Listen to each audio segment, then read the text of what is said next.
22 जनवरी 2024 ये दिन पूरे देश के लिए खास था। पूरे सोशल मीडिया पर राम नाम का ही जयघोष लगा रहा। अयोध्या स्थित ऐतिहासिक राम मंदिर की प्राण प्रतिष्ठा संपन्न हुई और पहले दिन ही रिकॉर्ड तोड़ लगभग 5 लाख से भी ज्यादा लोगों ने प्रभु राम के दर्शन किए। पूरे देश से श्रद्धालु अयोध्या आए और इस पवित्र दिन के साक्षी बने। लेकिन आपको बता दूं कि यह सफर इतना आसान नहीं था।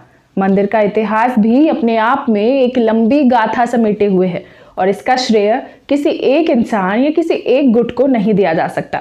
ये कहानी 100-200 साल भी नहीं बल्कि लगभग 500 साल पुरानी है, जब भारत पर मुगलों का आक्रमण हुआ था और हर जगह मंदिरों को तुड़वाया जा रहा था। सन 1528 में बाबर के सेनापति मीर बाबरी ने अयोध्या स्थित राम मंदिर को तुड़वाकर यहाँ बाबरी मस्जिद बनवाया था। उस वक्त मुगल शासन का उत्कर्ष हो रहा था, जिस कारण किसी ने भी इसका विरोध नहीं किया।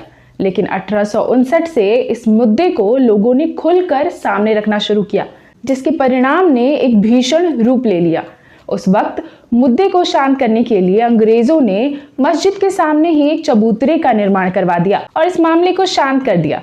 लेकिन आजादी के बाद इस जगह के अधिकार को लेकर अलग अलग गुट बनने लगे, जिसके बाद मामला सुप्रीम कोर्ट तक पहुंच गया। अलग अलग धार्मिक संगठन जैसे विश्व हिंदू परिषद, शिवसेना आदि उभर कर सामने आने लगे। ये गुट अब जगह जगह धर्म संसद और बैठक करने लगे थे। सन 1990 में लाल कृष्ण आडवाणी जी ने सोमनाथ से अयोध्या तक के लिए एक रथ यात्रा निकाली, जिसे उन्हें 30 अक्टूबर 1990 को पूर्ण करना था। लेकिन 23 अक्टूबर को ही बिहार के समस्तीपुर जिले में आडवाणी जी को गिरफ्तार कर लिया गया, जिसने इस कहानी को एक अलग ही मोड़ दे दिया। 30 अक्टूबर को अयोध्या में भारी भीड़ जमा हो गई। आडवाणी जी की गिरफ्तारी की खबर सुनकर लोगों ने हंगामा करना शुरू कर दिया। उस वक्त उत्तर प्रदेश के मुख्यमंत्री मुलायम सिंह यादव थे। उन्होंने दंगे को रोकने के लिए पुलिस को गोली चलाने तक का आदेश दे दिया, जिससे कई लोगों की जानें चली गई।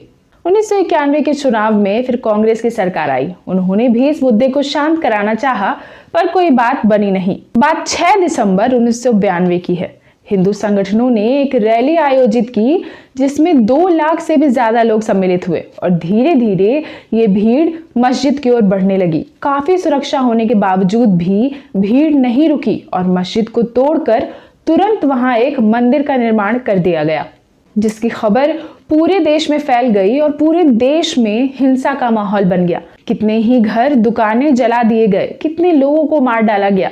ये हिंसा सिर्फ भारत तक ही नहीं रुकी, बल्कि पाकिस्तान, बांग्लादेश में भी कई मंदिरों को तोड़ दिया गया, कई दुकानें जला दी गई, करीब 2000 से ज्यादा लोगों की मृत्यु हो गई।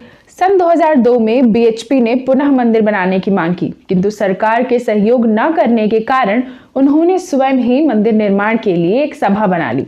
सभा में शामिल हुए सेवक जब वापस लौट रहे थे तो गोधरा जाते हुए एक ट्रेन में आग लगा दी गई, जिसमें 50 से भी ज्यादा सेवकों की मृत्यु हो गई, जिसने गुजरात में एक भीषण हिंसा का रूप ले लिया। जिसके बाद इलाहाबाद हाईकोर्ट ने इस मामले के लिए 3 सदस्यीय न्यायाधीश की पीठ बनाई और फिर एएसआई को इस पूरे मामले की जांच करने को कहा गया, जिससे ये प्रामाणिक रूप से साबित हो गया कि इस जगह पर 1000 से 1200 शताब्दी में मंदिर होने के सबूत हैं। जिसके बाद साल 2010 में इलाहाबाद हाईकोर्ट ने इस जगह को 3 भागों में बांट दिया, जिस फैसले से असहमति जताते हुए सुप्रीम कोर्ट में वापस याचिका दायर की गई और सुप्रीम कोर्ट ने फिर से 5 न्यायाधीशों की पीठ बनाई। 40 दिनों तक लगातार चली इस सुनवाई का नतीजा 16 अक्टूबर 2019 को आ गया, जहां एएसआई की रिपोर्ट और सारे तथ्यों को देखते हुए सुप्रीम कोर्ट ने इस जमीन का अधिकार रामलला विराजमान को दे दिया और 5 अगस्त 2020 को प्रधानमंत्री नरेंद्र मोदी ने इस मंदिर का शिलान्यास किया और अब देश भर में खुशहाली का माहौल है। सोशल मीडिया पर राम नाम के ही चर्चे हैं, क्योंकि 22 जनवरी 2024 को अयोध्या स्थित राम मंदिर के प्राण प्रतिष्ठा का काम और मंदिर निर्माण संपन्न हुआ। अनेकों फिल्मी कलाकार, गायक, बड़े नेता, खिलाड़ी आदि यहां आकर इस महोत्सव में दिए जलाए। यह क्षण देश भर में भक्तों के लिए भावुकता भरा रहा।